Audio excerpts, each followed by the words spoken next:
आज जोए महाराज बना रहे हैं अपनी दीदी के लिए आलू। उसके लिए इन्होंने धनिया काट लिया है, पुदीना काट लिया है।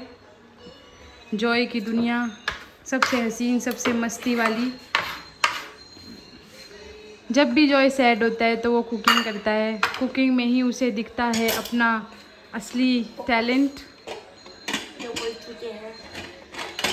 ये आलू में रुक जा, मैं इनको करती हूँ। इन्हें बाहर रख दे। ला, मैं खोलती हूँ इसको। हम पहले इसको हटा के साइड में रख देते हैं। अब ये मैं करती हूँ, 1 मिनट इसको तू और दिखा के कैसे कैसे करेगा। घी डाल सकते हैं इसमें। अब इसमें घी डालना है हमको। ये इतना घी डालना है हमको। इतना घी हम डाल रहे हैं थोड़ा सा। दीदी घी ज़्यादा डालूँ या कम डालूँ? घी दबा के। घी दबा इसमें ये पकड़िए, ये पकड़ो आप तो। रुको रुको, अब घी दबा के कैसे डाला जाता है वो तो जॉय को पता ही है। हमारे दादाजी एक ही बात कहते थे कि घी की पावर इतनी है कि वो आपको कोई भी, ये देख सकते हो पूरा पैकेट ही मैंने डाल दिया। घी हम बहुत ज़्यादा खाते हैं। घी हमारे खानदान की एक स्पेशलिटी है। हमारे दादा और हमारे गांव से और हमारे यहाँ गांव से घी आता है। और हम घर में और हमारे गांव से हाँ भी नहीं पता तो हम खुद बना लेते हैं। घी आपका सबसे बढ़िया बताओ, क्या बताते थे? घी हमारा सबसे बढ़िया खाने का है। हमारे दादाजी जब खाना खाते थे तो एक अलग कटोरी में घी लेते, मुट्ठी के हाँ हिसाब से, मुट्ठी के हिसाब से घी डालते, घी लेते थे और खा जाते थे। एक बाइट के साथ एक मुट्ठी घी।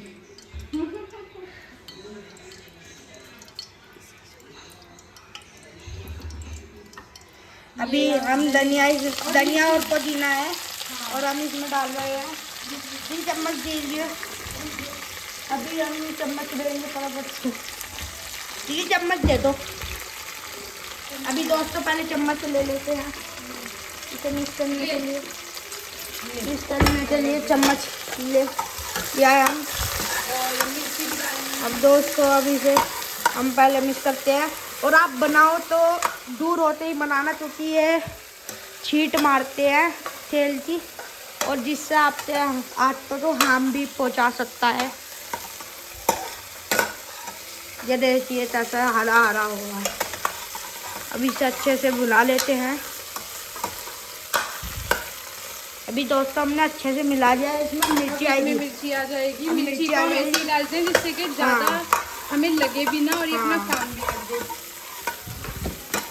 और हमें इससे थोड़ा दूर ही रहते करना चाहिए, वरना ये हमें हार्म पहुंचा सकती है। और हम लाइट भी खोल देते हैं। हाँ जी, लो आप ये फ़ोन पकड़ो। हाँ, ये फ़ोन पकड़िए, हम बनाएंगे। ये ले आलू छील, जब तक ये हो जाएगा तब तक जॉय महाशय आलू छील देंगे।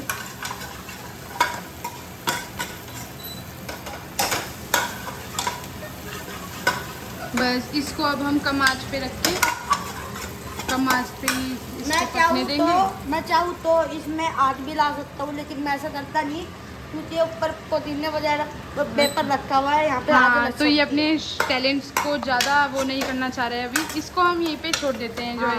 अब हम आलू छीलने की प्रतिक्रिया ये बाहर निकाल देते हैं ताकि ये जल जाए। हाँ, अब हम आलू छीलने की प्रतिक्रिया शुरू करेंगे। एक आलू लिया है। तब तक जॉय हमें अपनी कोई स्टोरी बताएगा। बताओ जॉय, क्या स्टोरी है आज तेरे पास लोगों के लिए? मेरे पे एक स्टोरी है। चलो बताओ। एतबार की बात है, मैं ना फुटबॉल से खेल रहा था जब पुरानी मंडी में था। मैं पुरानी मंडी हमारा पुराना घर था। वहाँ पर हमारे पूर्वजों का स्थान था जहाँ सब पैदा हुए। और मैं वहाँ पे फुटबॉल से खेल रहा था, जब भी मेरे दिमाग में पता नहीं कैसा एक बात आई। मैं छोटा सा ही था कि फुटबॉल के ऊपर चढ़ते चलने लग जाता हूँ। मैं चढ़ा, जैसे ही मेरा सिर पर चोट आ गई। फिर मेरे पापा नहा रहे थे मेरे पापा नाचते नाचते मुझे डॉक्टर के पास ले गए और डॉक्टर ने बोला भाई साहब आप ऐसी तैसी इमरजेंसी थी जो आप कपड़े भी नहीं पहन जाए नहीं कपड़े चाचा जॉय से बहुत प्यार करते हैं, तो चाचा एकदम ही जैसे थे वैसे ही चले गए लेकर। फिर मेरे सिर की पट्टी करी तो ना, जब मेरी सिर की पट्टी होगी फिर मैं घर आया। हाँ, तो मैं जब भी मेरी मस्ती रुकी नहीं, मस्ती रुकी नहीं, यही तो जॉय की दुनिया है, मस्ती ना रुके कुछ भी हो जाए। मैं घर आया और मैं ना घर आते ही ढोल बजाने लग गया। जो बच्चों का ड्रम होता है, वो खेलने वाला ढोल होता है ना, वो बजाने लग गया। और फिर वो मेरे भाई ने ले छीन लिया मेरे से ढोल। तो फिर मैंने क्या करा, मेरे पे एक छोटी सी गाड़ी थी जो मेरे पापा मेरे बर्थडे पे लाए थे। तो फिर मैं ना उसे चलाने लग गया और मैंने उसे जैसे ही घर से बाहर निकाली, वहाँ पे एक मुल्ला आ गया।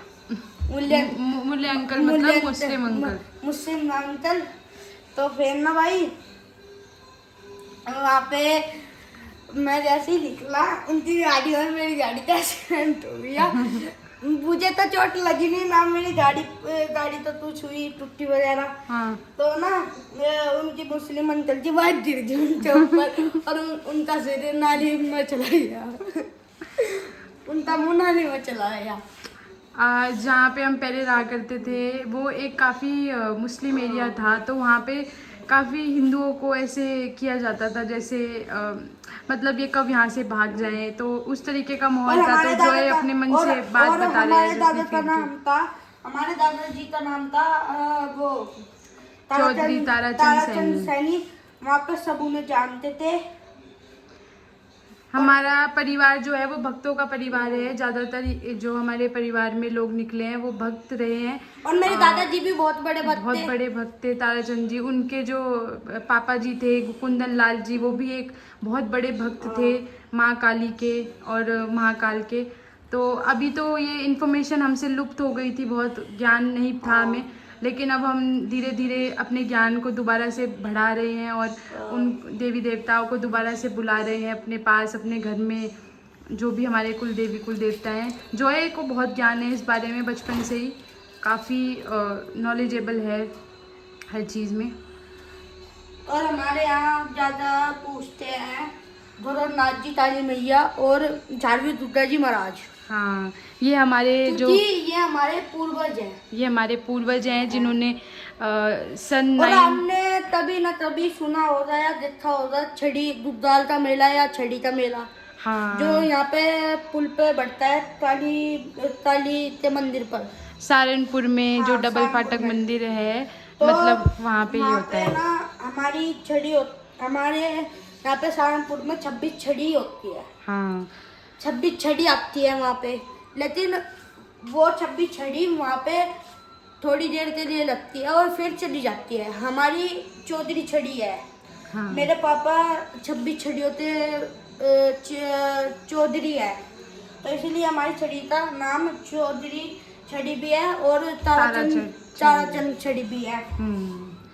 एक्चुअल में जो छड़ी होती है वो जैसे आपने सुना होगा डोली होती है पहाड़ों के अंदर, जैसे माता जी को बुलाते हैं डोली होती है उनकी, ऐसे ही जो ये प्लेन्स हैं, ये पश्चिम जो उत्तर प्रदेश वाले हम लोग हैं, यहाँ पे हमारे यहाँ छड़ियों के माध्यम से जो देवता होते हैं उनका आह्वान, उनकी पूजा होती है हर सावन के महीने में। अभी भी आप जैसे कि देख सकते हैं ये सावन का ही महीना चल रहा है और बारिश का मौसम है। ये सावन का ही महीना चल रहा है और जन्माष्टमी के अगले दिन छड़ी चालू हो जाएगी। छड़ी के दिन चालू हो जाएंगे।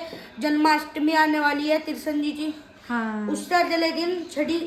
अभी ने ये बताओ जो है कि छड़ियों पे आप कैसे, भक्त लोग कैसे रहते हैं, नंगे पैर क्यों रहते हैं, ये सब बताओ। नंगे पैर इसलिए रहते हैं क्योंकि हम लेते जाते हैं छड़ी को, और आपने देखा होगा मंदिर में भी लोग चप्पल पहन के नहीं जाते, तो हम छड़ी लेते जाते हैं तो वहाँ हम चप्पल पहन के नहीं जा सकते, तो हम पैदल जाना होता है। और हमारी अभी 10-20-30 सालों पहले हमारी ना वो रहती थी, रेस हो जाता रहती, छड़ी होती, सारी चिड़िया लेके भागते और थे यहाँ सब। पे बड़ी नहर है ना, वहाँ से शुरू